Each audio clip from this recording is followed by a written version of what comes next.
London has always been closely identified with its river, navigable for seagoing ships right to the doors of its merchants. In the past, the river was a main highway for its citizens, and the town soon stretched far along its banks. To the east, the greatest growth took place, lining the banks with warehouses and docks, and the dwellings of the people who gained a living by the river.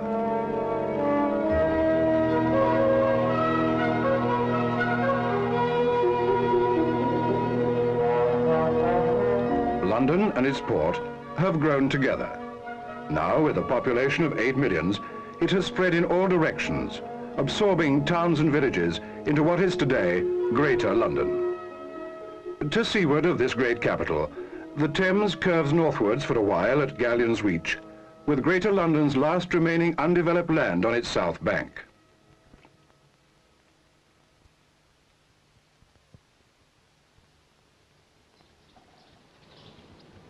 Here, for over 300 years, the Royal Arsenal has been a reserve for the manufacture, development and storing of weapons.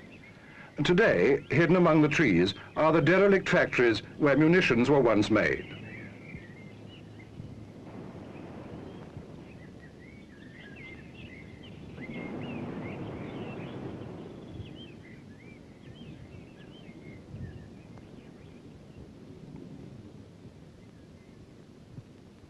Grouped like villages are the abandoned offices and homes of many of the one-time Arsenal workers, and 3 miles of waterfront almost unknown to Londoners.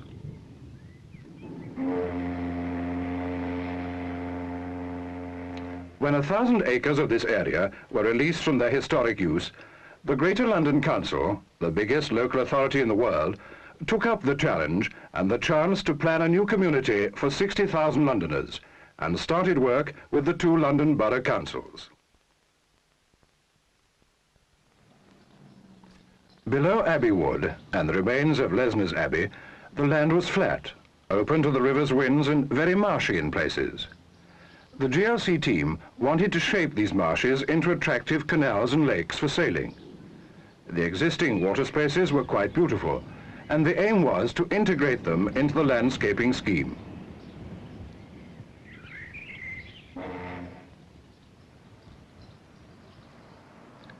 That water adds to the visual interest of a place has been evident for years in many parts of London. And water became a main theme in the plan. Lakes, linked by canals, and on the Thames itself, an international yacht harbour as a central feature of the new community, to be called Thamesmead, a name chosen in open competition among Londoners themselves. Planning began in 1964. A team of GLC architects and planners was formed. Ideas grew up and were revised, then abandoned sometimes for entirely new concepts. At first, the plan had to be as fluid as the great reach of the Thames, which was to form its northern boundary.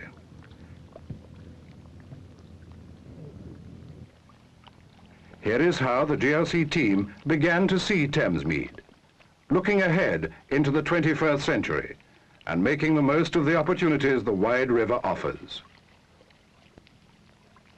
This model shows the town centre, culminating in the yacht harbour.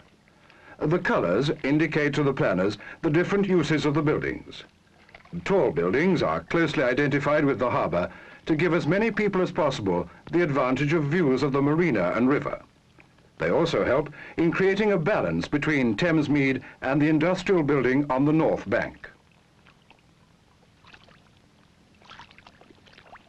Areas away from the river are planned for fewer people to the acre, 2- and 3-storey dwellings with plenty of open space around them.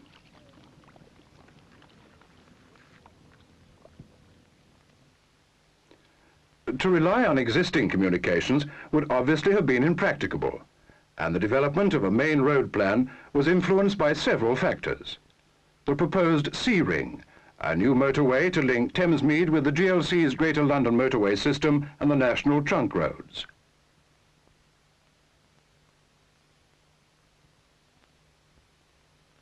And the Spine Road, which connects the new development with Woolwich on the west and Erith on the east.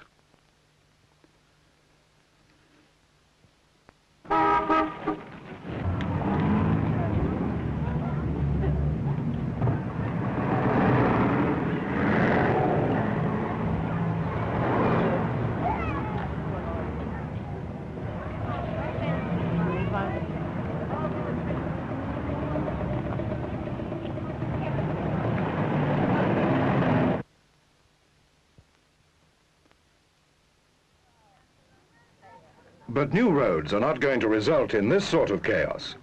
At Thamesmead, the pedestrian will have an environment entirely of his own. Homes, schools and parklands linked by traffic-free pathways and walks.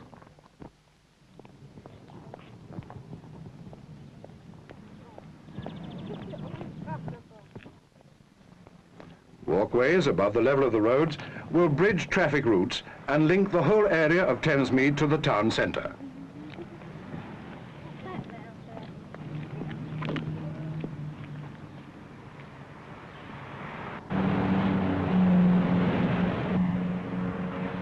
With a 15-year building programme, work had to be planned stage by stage.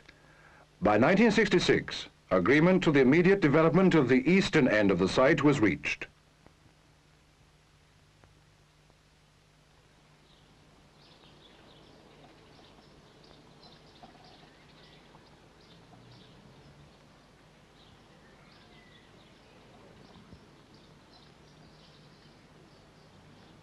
Work began in the autumn.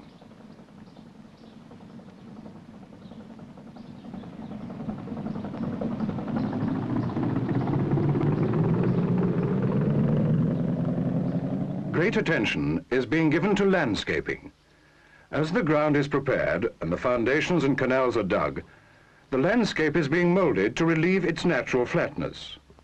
For instance, a mound which will stretch from Lesners Abbey to the Thamesmead waterfront is being constructed ready for early planting of trees.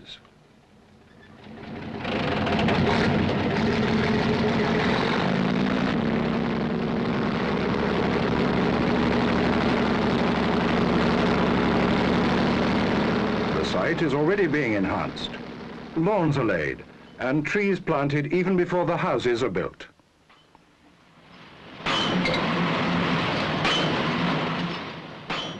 Most of the housing is being built on pile foundations.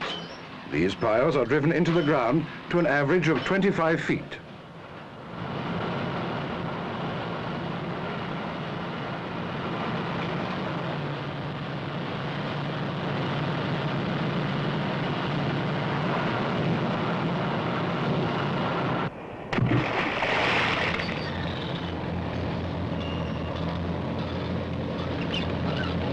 One of the two lakes to be linked by canals is already under construction.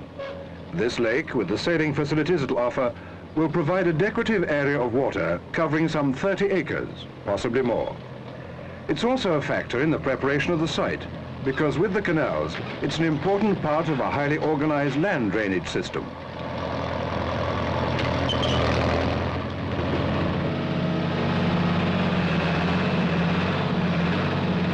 Over many acres, the ground is being prepared. A mechanized army of modern builders is in action with its sophisticated machinery. Ponderous, powerful, and sometimes strangely prehistoric, they work to a carefully conceived plan.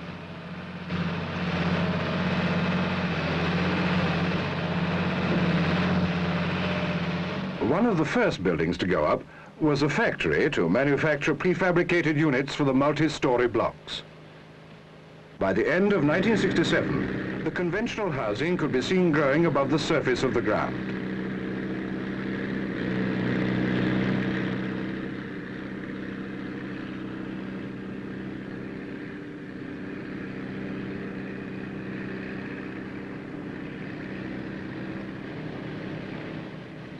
And the completed factory was beginning to supply the units for the taller blocks.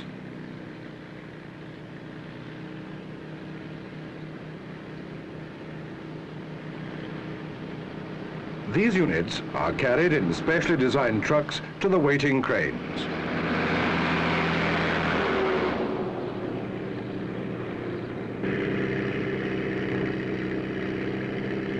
At County Hall 2, headquarters of the GLC, the work goes on.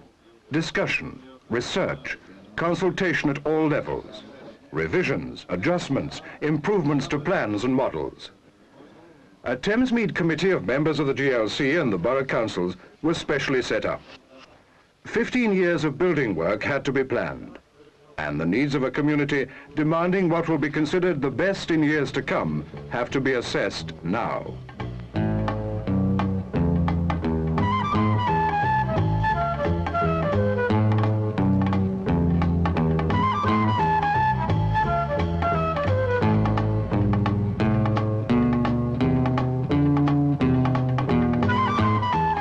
A community development group has been formed to study and encourage community activities. For instance, the needs and pleasures of children and young people are a priority at County Hall and in the two boroughs. Education, recreation, sports and children's play. All vital needs of a growing, healthy modern community are being built into the plan.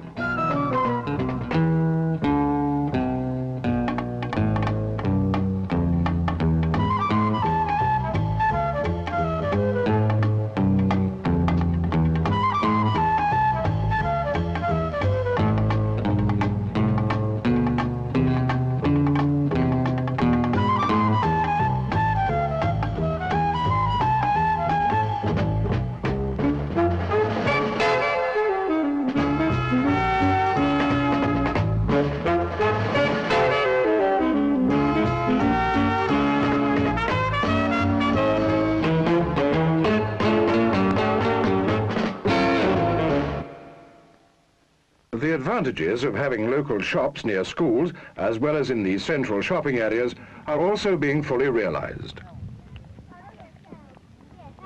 The work of a community study group ties in closely with the work of the Bexley and Greenwich councils and voluntary organizations in health and welfare service fields.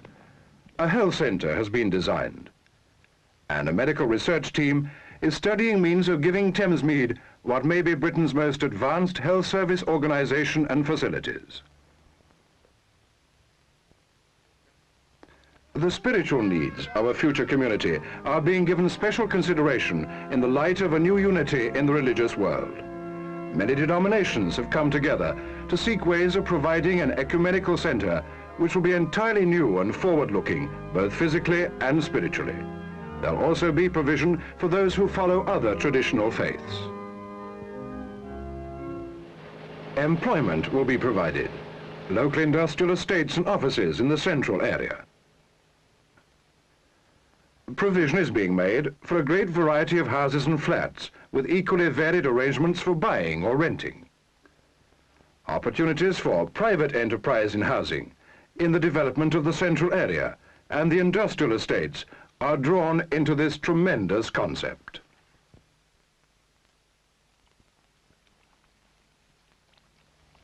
This is the pattern from which Thamesmead will grow into a community of 60,000 people. A town of the future, grafted into the London already there. Its localities linked by green walks, patterned with bright canals and great areas of water.